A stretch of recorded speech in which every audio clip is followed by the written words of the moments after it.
my name is Desiree from Witch Energy. Today we're going to talk about voodoo dolls and just a little bit of everything about them. So, voodoo doll. Maybe first in short, what's voodoo? Voodoo is some sort of religion actually, and it's mostly known as bad.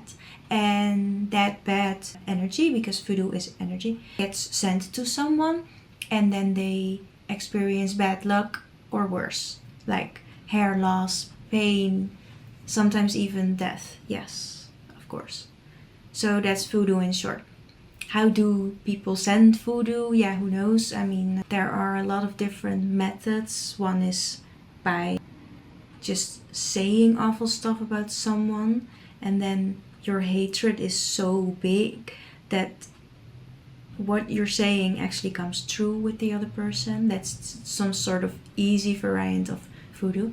And then the more advanced stuff is that people cast spells, maybe to influence someone, to make someone poor, to make someone depressed, to split up a relationship. It's also called voodoo. Yeah, how do they do that? That's with spells, as I said, or making some sort of mix of herbs that creates some sort of effect. If you don't believe in that, I would like to remind you that medicine, the traditional modern medicine, is also made of, well, in the end, things here picked on earth and mixed together, right? So why wouldn't that also be the case for sending voodoo and making voodoo? So that's also a way. And of course, another way is voodoo dolls. Yeah, because why not? So how does that work? It's different than possessed dolls. Possessed dolls is when there is a soul clinging on or hanging in a doll or stuffed animal or something, and they just like attention, like being cuddled with through another human being that cuddles with the doll. Yeah, you have that. There's also sometimes spirits that live in those dolls. I mean, I said that, but there's also spirits that are put into that doll against their will to harm someone. So that's more like voodoo. And then you have voodoo dolls, and what that is that it's made of some, it doesn't matter actually. People really like to use weird materials. That's definitely their go-to. For example, skin from an animal or something to make the doll, because a voodoo doll actually looks like a doll. They like to stitch it together because, well, why not? Because that sort of hurts. But so three-dimensional head, arms, legs and body. Sometimes the voodoo doll is just normal, made of whatever, cotton or something, doesn't matter. But then what does matter is what they do with that doll and how they activate it, because everyone can make a voodoo doll. I mean, little children who are attempting to make a doll, I mean, are sort of able to make a voodoo doll. But what does it make it voodoo? Well, that's if you, well, as I said, put a soul into that. But okay, that's pretty advanced stuff. But you make it a voodoo doll if you connect it firstly to someone.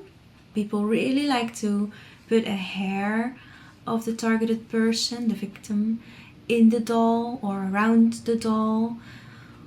Or blood. Some people are really extreme, and if they want to target a woman, they go to the bathroom after the woman went and try to pick up some menstruation blood. So yeah, that's weird. So they do that to link the doll. Others pin a photo to the doll of the targeted person. Okay, else is also a way. And others just write the name on it.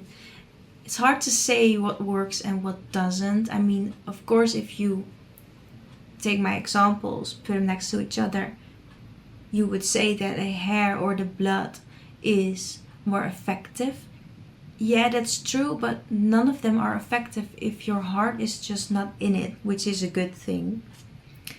It is effective if you know what you're doing, or you bewitch the doll, you spell the doll, or actually make it work by sacrificing something, maybe your own blood, maybe killing an helpless animal, or just know with spells or certain herbs how to activate the doll. Yeah, but also people just do sort of do it yourself project with the doll, put some blood on it or a hair of you, maybe, okay, and then they just hope it works.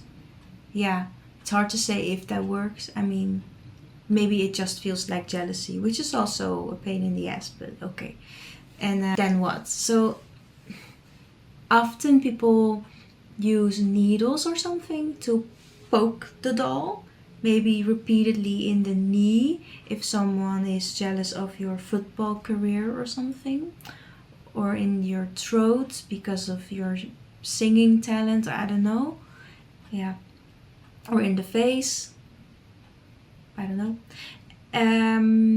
Okay, and depending on how strong the voodoo doll is, the victim will eventually indeed get a sort of injury or pain on the place that the needle is being stuck, and that's bad and sad.